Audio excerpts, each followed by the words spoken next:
ایسا کوئی گناہ نہیں جو اس صورت کو پڑھنے سے معاف نہ ہو، ایسا کوئی عذاب نہیں جو اس صورت کو پڑھنے والے پر آئے۔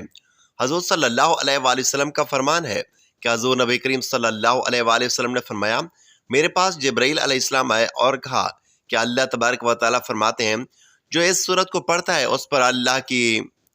محترم ناظرین، حدیث جامع الترمذی صفحہ نمبر 3388 میں وارد ہے کہ اچانک آسمان کا افق پھٹا، ایک فرشتہ حضرت جبرائیل علیہ السلام رسول اللہ صلی اللہ علیہ وآلہ وسلم کے سامنے نمودار ہوا اور عرض کیا، ہے محمد صلی اللہ علیہ وآلہ وسلم، آپ کا رب آپ کو سلام فرماتا ہے اور اختیار دیتا ہے کہ کہہ دیجئے کہ ایسا کوئی شخص نہیں جو گناہ عظیم رکھتا ہو، قرآن پاک کی یہ سورت پڑھ کر اپنی اللہ تعالیٰ سے بخشش طلب کرے اور اللہ تعالیٰ اس کی دعا قبول نہ کرے۔ اللہ سبحانہ و تعالیٰ اس سورت کو پڑھنے کے ساتھ ساتھ اس کی دعا مانگنا قبول فرماتا ہے۔ جو شخص روزانہ صبح اور شام یہ سورت پڑھے گا اس کی روزی میں برکت ہوگی، عذاب قبر سے بچا رہے گا، موت کے وقت اس کی روح کے واسطے جنت میں داخلے کے لیے تمام دروازے کھول دیے جائیں گے۔ تو ناظرین، آج ہم آپ کو قرآن پاک کی ایک ایسی عظیم سورت کے بارے میں بتانے جا رہے ہیں کہ جو شخص اس سورت کی تلاوت کرتا ہے اس کا کوئی ایسا کام نہ ہو، ایسا کوئی گناہ جو اس سورت کے پڑھنے سے معاف نہ ہو، اور ایسا کوئی عذاب نہیں جو اس سورت کو پڑھنے پر اس پر آئے۔ محترم ناظرین، حضرت ابن عباس رضی اللہ تعالیٰ عنہ فرماتے ہیں کہ ہم رسول خدا صلی اللہ علیہ وآلہ وسلم کے ساتھ بیٹھے ہوئے تھے اور آپ صلی اللہ علیہ وآلہ وسلم کے ساتھ حضرت جبرائیل امین علیہ السلام سرگوشی فرما رہے تھے۔ اتنے میں آسمان کا افق پھٹا اور حضرت جبرائیل امین علیہ السلام سکڑ گئے اور ان کا بعض جسم بعض کے ساتھ داخل ہونے لگا اور وہ زمین کے ساتھ مل گئے۔ بس اچانک ایک اور فرشتہ رسول خدا صلی اللہ علیہ وآلہ وسلم کے سامنے نمودار ہوا اور عرض کی، اے محمد صلی اللہ علیہ وآلہ وسلم، آپ کا رب آپ کو اختیار دیتا ہے کہ آپ صاحب حکومت نبی بنے یا عبادت گزار بندہ۔ رسول کریم صلی اللہ علیہ وآلہ وسلم نے فرمایا، اسی وقت حضرت جبرائیل امین علیہ السلام نے اپنے ہاتھ کے ساتھ اشارہ کیا کہ پستی اختیار کی جائے۔ بس میں نے پہچانا کہ یہ مجھے نصیحت کر رہے ہیں کہ میں نے کہا کہ عبادت گزار نبی بننا چاہتا ہوں۔ بس وہ فرشتہ آسمان کی طرف چڑھ گیا۔ پھر میں نے کہا کہ اے جبرائیل، میں تم سے اس کے متعلق پوچھنا چاہتا ہوں، مگر جب میں نے تیرا حال دیکھا تو روک دیا۔ اے جبرائیل، یہ کون تھا؟ عرض کیا، اسرافیل علیہ السلام تھے۔ جس دن سے اللہ تبارک و تعالیٰ نے انہیں پیدا فرمایا تب سے یہ خدا تعالیٰ کے حضور صف بستہ کھڑے ہیں اور خدا تعالیٰ کے سامنے کبھی نظر نہیں اٹھائی۔ اس کے اور رب تعالیٰ کے درمیان نور کے 70 حجابات ہیں، کوئی نور بھی ایسا نہیں مگر جب یہ اس کے قریب ہو جائے تو جل جائے۔ لوح محفوظ اس کے سامنے ہے۔ جب اللہ تعالیٰ آسمان میں یا زمین میں کسی شے کا حکم دیتے ہیں تو لوح محفوظ بلند ہو جاتا ہے، جس پر اپنی پیشانی کو حرکت دیتا ہے اور اس میں نظر کرتا ہے کہ اگر تو وہ حکم میرے متعلق ہو تو یہ مجھے حکم دیتا ہے، اور میکائیل علیہ السلام کے متعلق ہو تو اسے حکم دیتا ہے، اور اگر ملک الموت حضرت اسرائیل علیہ السلام کے متعلق حکم ہو تو اسے دیتا ہے۔ نبی کریم صلی اللہ علیہ وآلہ وسلم نے ارشاد فرمایا کہ حضرت میکائیل علیہ السلام کس کام پر مامور ہیں؟ عرض کی کہ یہ نباتات اور بارش پر مامور ہیں۔ میں نے کہا کہ ملک الموت کس کام پر مقرر ہیں؟ عرض کی یہ روح کے قبض کرنے پر۔ حضرت جبرائیل امین علیہ السلام نے عرض کی کہ میں نے گمان کیا کہ اسرافیل علیہ السلام کے اترنے کے متعلق کہ قیامت قائم ہونے کا وقت آ پہنچا ہے، اور آپ نے جو میرا حال دیکھا تھا یہ قیامت کے قائم ہونے کے خوف سے تھا کہ شاید حضرت اسرافیل علیہ السلام آپ صلی اللہ علیہ وآلہ وسلم کے پاس قیامت قائم ہونے کی اطلاع دینے کے لیے نازل ہوئے ہیں۔ بحوالہ حدیث طبرانی شریف۔ ایک شخص حضرت علی رضی اللہ تعالیٰ عنہ کے پاس آیا اور اس نے حضرت علی شیر خدا رضی اللہ تعالیٰ عنہ سے ایک بہت ہی عجیب سوال کیا۔ اس نے کہا کہ کیا اللہ تبارک و تعالیٰ کے پاس اتنی قدرت ہے کہ دنیا کو چھوٹا کیے بنا اور انڈے کو بڑا کیے بنا پوری دنیا کو انڈے میں ڈال دے؟ حضرت علی رضی اللہ تعالیٰ عنہ اس کا سوال سن کر بہت مسکرائے اور فرمایا، اے بندے خدا، تو کہہ رہا ہے کہ کیا اللہ پاک ایسا کر سکتا ہے؟ مگر اللہ نے ایسا کر دیا ہے، مگر تجھے خبر نہیں۔ وہ شخص جب حیران ہوا اور کہہ اٹھا، کیسے؟ حضرت علی کرم اللہ وجہ الکریم نے فرمایا، تمہاری آنکھ میں جو گوشت سیاہ موتی ہے وہ تو انڈے سے بھی چھوٹا ہے، مگر اس سے تم پوری دنیا دیکھ سکتے ہو، کیا ایسا نہیں ہے؟ اس نے کہا کہ ایسا ہی ہے۔ حضرت علی کرم اللہ وجہ الکریم نے فرمایا کہ اللہ تعالیٰ نے آنکھ میں پوری دنیا بند کر دی اور ہر چیز پر قدرت رکھتا ہے، ایک عورت امیر المومنین حضرت عمر بن خطاب رضی اللہ تعالیٰ عنہ کے پاس آئی اور کہا کہ میں نے اپنے شوہر سے زیادہ اچھا کوئی مرد نہیں دیکھا، رات بھر نماز پڑھتا ہے اور دن بھر نفلی روزہ رکھتا ہے۔ چنانچہ حضرت عمر فاروق رضی اللہ تعالیٰ عنہ نے اس کے مرد کی تعریف کی اور دعائیں دی۔ جب وہ جانے لگی تو حضرت عمر فاروق رضی اللہ تعالیٰ عنہ کے پاس بیٹھے حضرت کعب رضی اللہ تعالیٰ عنہ نے کہا کہ دراصل اس عورت نے آپ تک اپنے خاوند کی شکایت پہنچائی ہے کہ آپ اس کے شوہر سے اس کا حق دلوائیں۔ حضرت عمر فاروق رضی اللہ تعالیٰ عنہ نے بات کی تہہ تک پہنچتے ہوئے حضرت کعب رضی اللہ تعالیٰ عنہ سے ہی فیصلہ کروانے کو کہا، تو انہوں نے کہا کہ اس کے شوہر کو اگر نفلی عبادت کا شوق ہے تو 3 دن نفل عبادت کے لیے رکھے اور 1 دن اور 1 رات اس پر اس کی بیوی کا حق ہوگا۔ حضرت عمر فاروق رضی اللہ تعالیٰ عنہ اس فیصلے سے بہت زیادہ خوش ہوئے اور ان کو بصرہ کا قاضی مقرر فرما دیا۔ ایک مرتبہ کا ذکر ہے کہ بنی اسرائیل کی ایک عورت بڑی عابدہ زاہدہ تھی اور وہ ایک بادشاہ کی بیٹی تھی۔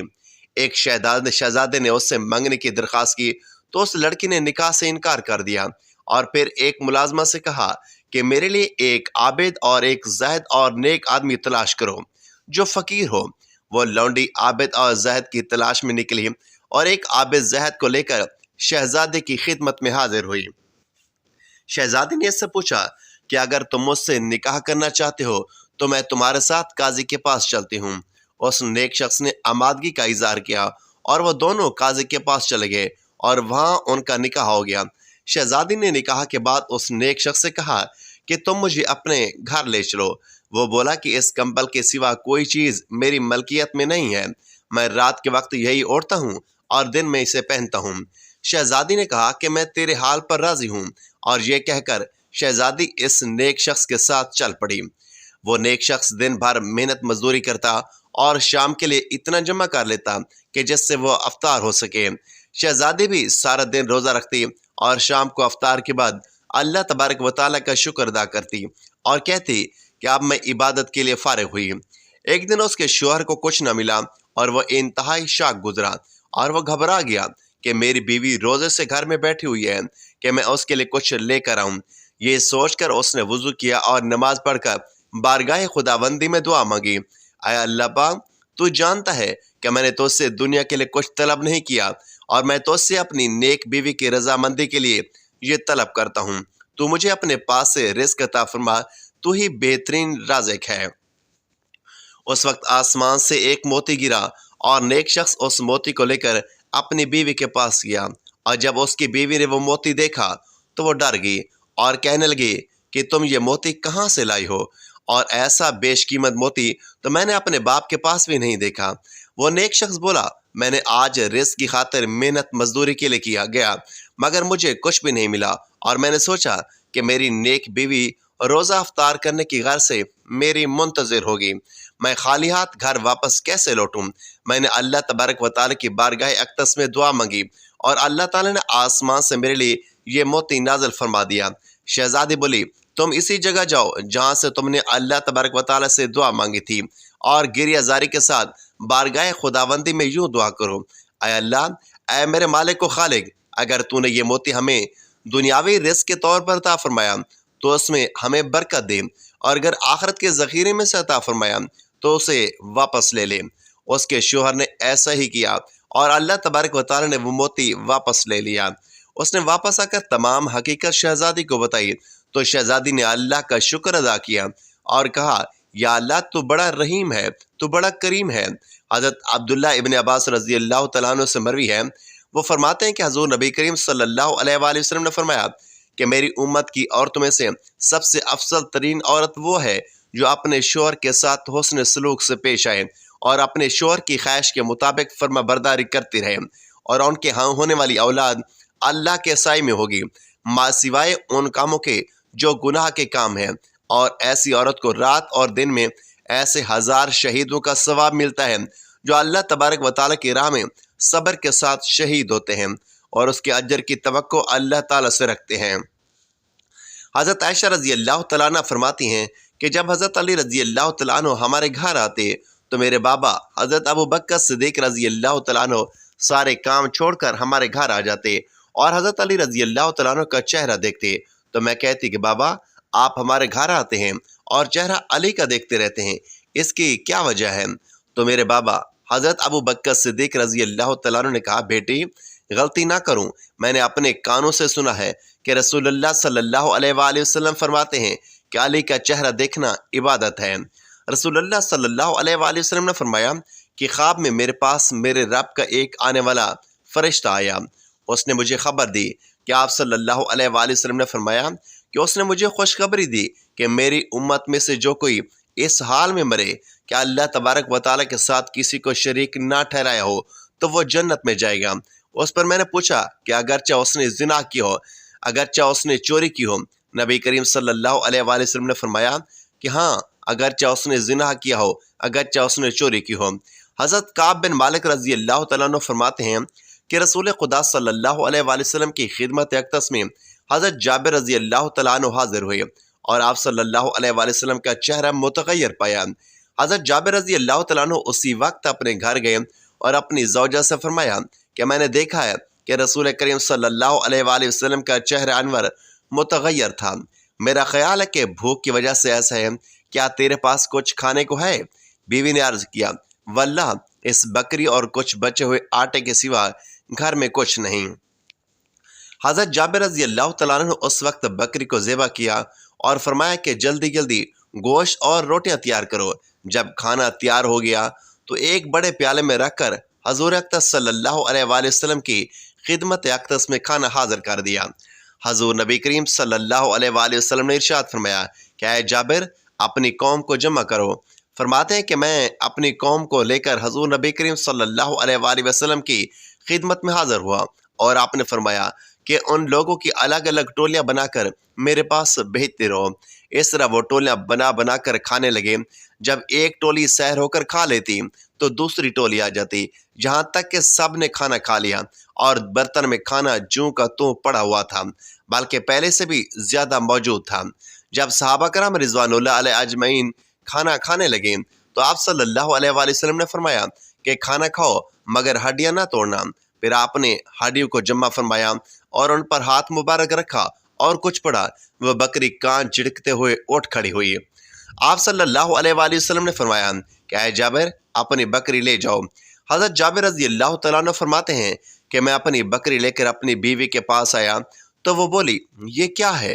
میں نے کہا کہ واللہ یہ ہماری وہی بکری ہے جس کو ہم نے ذبح کیا تھا۔ حضور نبی کریم صلی اللہ علیہ وآلہ وسلم کی دعا سے حق تعالیٰ نے اس بکری کو زندہ کر دیا۔ یہ سن کر حضرت جابر رضی اللہ تعالیٰ عنہ کی بیوی نے کہا کہ میں گواہی دیتی ہوں کہ حضور نبی کریم صلی اللہ علیہ وآلہ وسلم اللہ تبارک و تعالیٰ کے سچے رسول ہیں۔ اور جب حضرت جابر رضی اللہ تعالیٰ عنہ نے بکری کو ذبح کیا تو ان کے دو چھوٹے شہزادے، چھوٹے بیٹے بھی وہاں موجود تھے۔ انہوں نے بکری کو ذبح ہوتے ہوئے دیکھا اور وہ دونوں چھری لے کر چھت پر چڑھ گئے۔ بڑے بیٹے نے چھوٹے سے کہا کہ آؤ میں تمہارے ساتھ ایسے ہی کروں جیسے ہمارے والد گرامی نے بکری کے ساتھ کیا ہے۔ بڑے بھائی نے چھوٹے بھائی کو باندھا اور گلے پر چھری چلا دی اور نادانی میں اس کو ذبح کر دیا اور اس کا سر تن سے جدا کر دیا۔ جیسے ہی بچے کی ماں نے اس منظر کو دیکھا تو فوراً بھاگی اور بڑا بچہ ڈر کر بھاگا اور خوف سے چھت سے گرا اور وہ مر گیا۔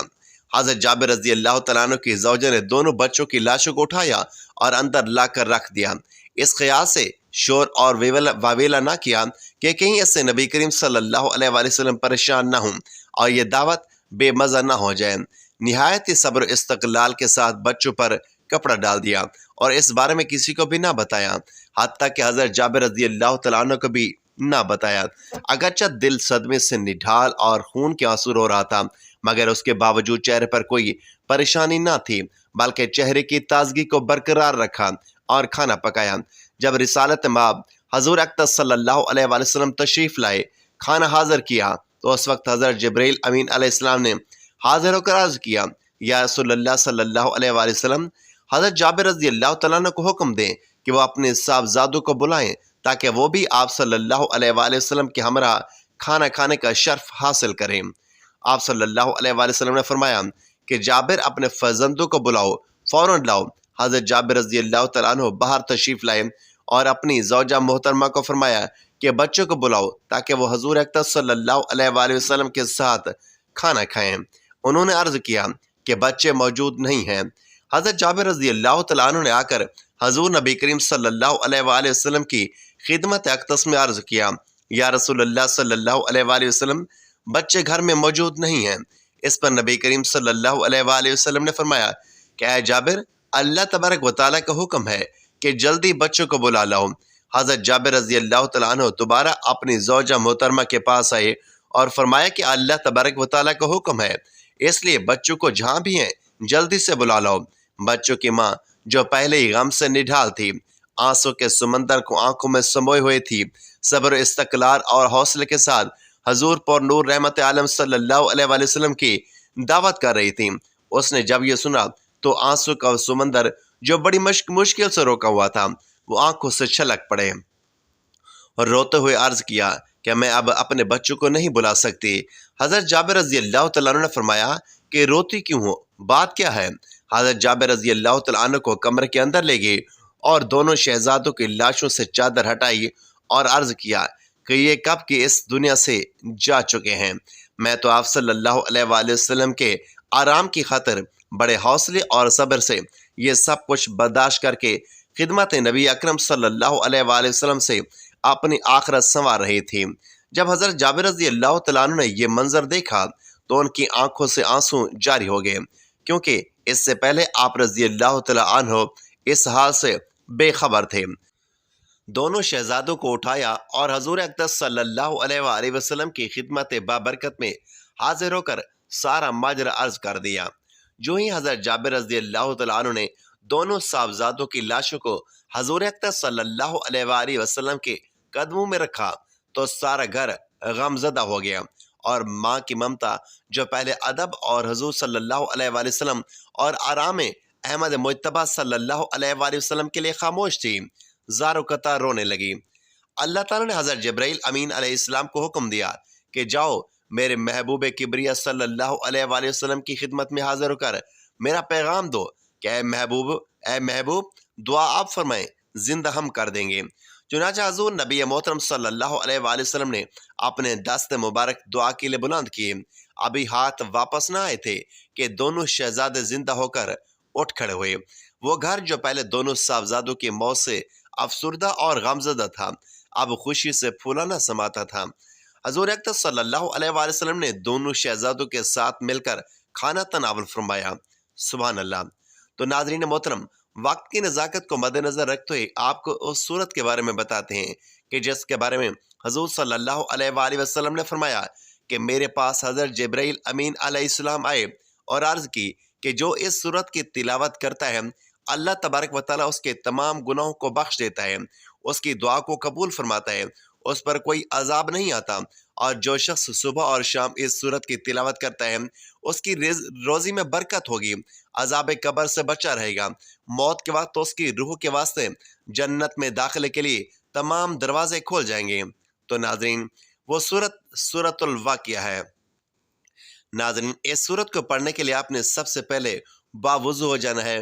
وضو کر کے ایک مرتبہ آپ نے حضور پاک صلی اللہ علیہ وآلہ وسلم کی ذات اقدس پر درود پاک کا نذرانہ پیش کرنا ہے۔ درود پاک پڑھنے کے بعد آپ نے سورۃ الواقعہ کی ایک مرتبہ تلاوت کرنی ہے، اور اس سورت کو اگر آپ صبح اور شام پڑھنا چاہیں تو صبح اور شام بھی پڑھ سکتے ہیں، ورنہ اگر آپ اس سورت کو رات کو سوتے وقت پڑھنے کا معمول بنا لیں تو ایسا کوئی گناہ نہیں جو اس سورت کے برکت سے معاف نہ ہو، اور ایسا کوئی عذاب نہیں جو اس سورت کی تلاوت کرنے سے پڑھنے والے پر آئے۔ یہ سورت اپنے پڑھنے والے کے لیے سفارشی بن کر آتی ہے اور اللہ تبارک و تعالیٰ سے اس کی بخشش کروا لیتی ہے۔